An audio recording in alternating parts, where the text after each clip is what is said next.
Halo anak-anak, ketemu lagi dengan Bu Rika. Kali ini Bu Rika akan membahas materi mengenai konsep dasar vektor pada dimensi 2. Tahukah kalian besaran dibagi menjadi dua, yaitu besaran skalar dan besaran vektor. Di sini besaran skalar itu merupakan besaran yang hanya memiliki nilai dan tidak memiliki arah. Contohnya jarak, luas, volume, daya, kelajuan. Kemudian kalau besaran vektor itu adalah besaran yang memiliki nilai dan arah. Contohnya di sini adalah perpindahan, kecepatan, percepatan maupun gaya.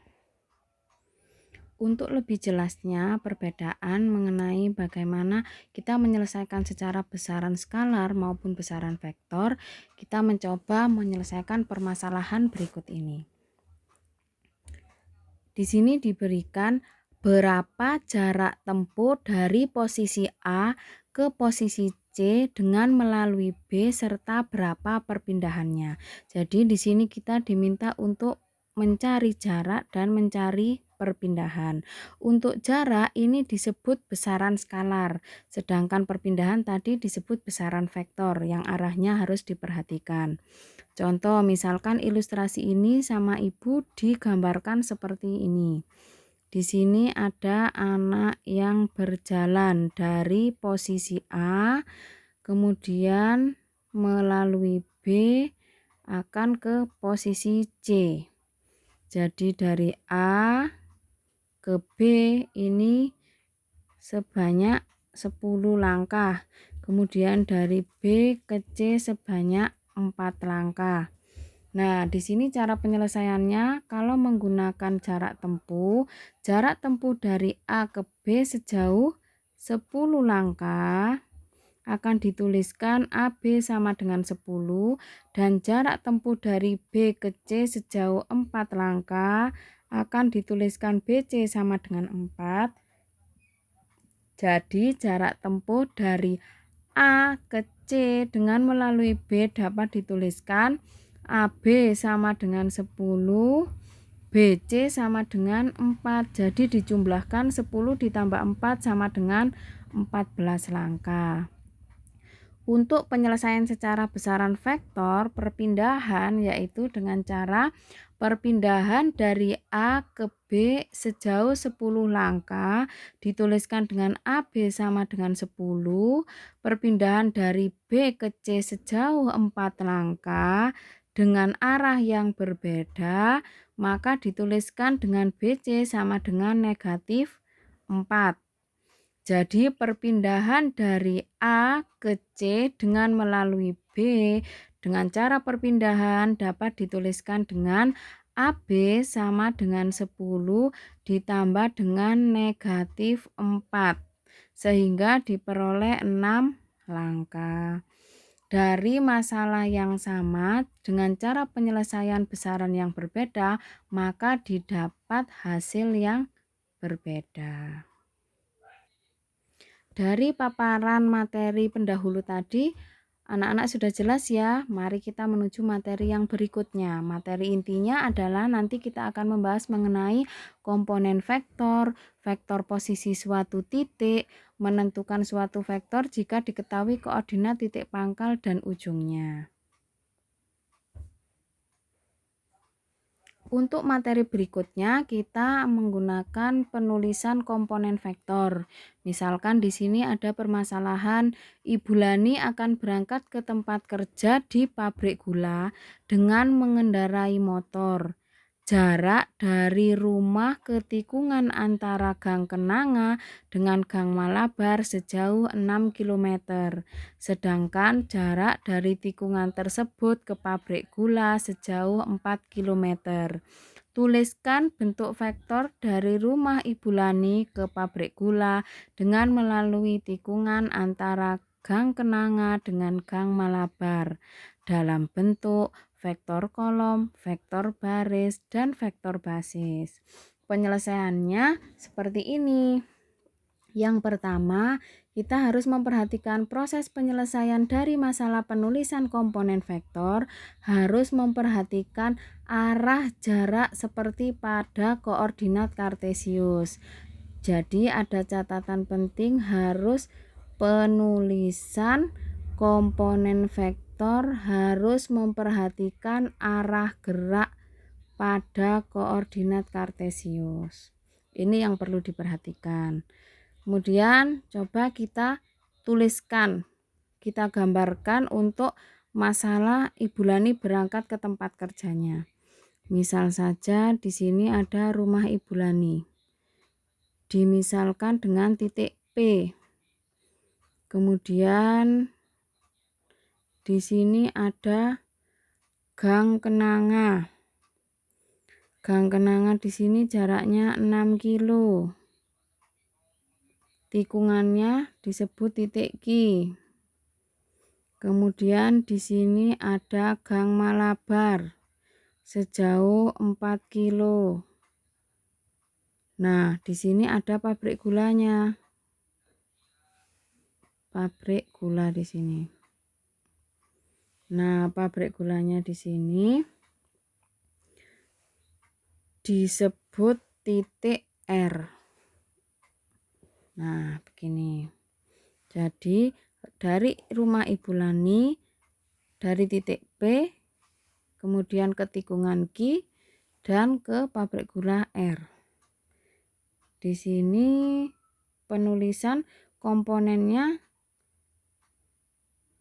dalam bentuk vektor kolom PR. Jadi dari rumah ke pabrik gula PR. Kita perhatikan untuk yang dari P ke Q itu positif 6 sesuai dengan koordinat kartesius. Kalau ke arah kanan berarti positif ya.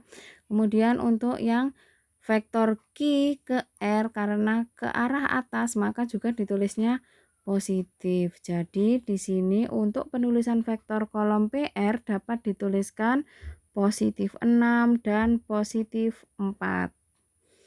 Begitu juga dengan vektor baris PR, menulisnya juga positif 6 dan positif 4. Dalam vektor baris dapat dituliskan juga menjadi 6,4.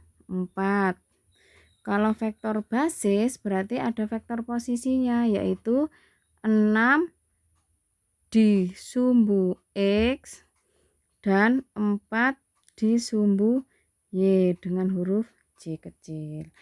Nah, dari sini ada yang perlu ditanyakan anak-anak? Untuk penulisan komponen vektor, baik berupa komponen vektor dalam bentuk vektor kolom, vektor baris, maupun vektor basis, sudah bisa ya? Kalau sudah bisa, kita lanjutkan ke materi berikutnya. Materi berikutnya kita membahas mengenai vektor posisi suatu titik. Proses penyelesaian dari masalah penulisan vektor posisi yang berkaitan dengan komponen suatu vektor yang titik pangkalnya di O 0,0 dan titik ujungnya A di X1, Y1 dapat dituliskan dalam bentuk vektor kolom pasangan koordinat titik ujungnya sebagai berikut. Jadi vektornya titik pangkalnya di O dan titik ujungnya di A, maka dinotasikan dengan vektor OA. Diperoleh dengan X, Y. X diperoleh dari selisih antara absis titik ujungnya dengan titik pangkalnya 0,0, kemudian ordinat dari titik ujungnya dikurangi dengan ordinat pada titik pangkalnya, sehingga diperoleh X1 dikurangi 0 dan Y1 dikurangi 0. Untuk lebih jelasnya kita mencoba mengerjakan contoh berikut ini.